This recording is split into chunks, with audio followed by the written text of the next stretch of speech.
For the latest on the situation in Chile, we're joined once again by Christopher Sabatini, the Senior Director of Policy at the Council of the Americas. Mr. Sabatini just came from a meeting on Chile at the State Department in Washington. Thank you very much for joining us on the program. Thanks very much for having me back. Well, what is the latest U.S. assessment of the situation in Chile? The assessment is the Chileans are being very targeted and very constructive in what they're asking for. They're not besieging the international community with the request because there's a lot that they can handle themselves. And I think this is a very positive sign.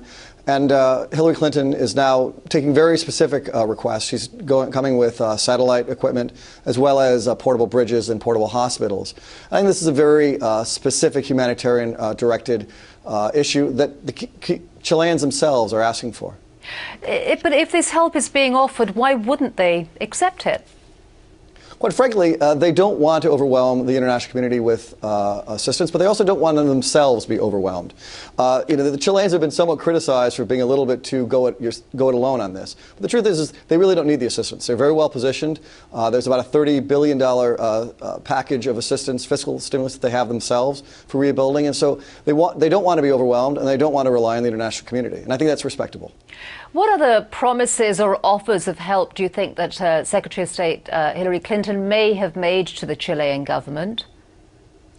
She's, I'm sure, left the door open for any more requests of assistance the Chilean government needs.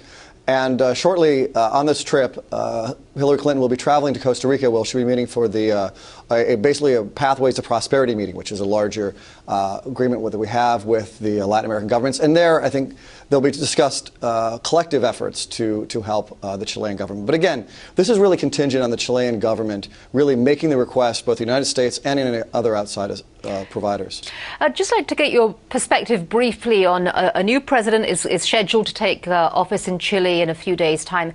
How might that political transition complicate the relief efforts? I don't think it will complicate it at all. At this time of national emergency right now, I think you will see all Chileans pull together to support both the outgoing administration and the incoming administration of Sebastián Piñera, the president-elect.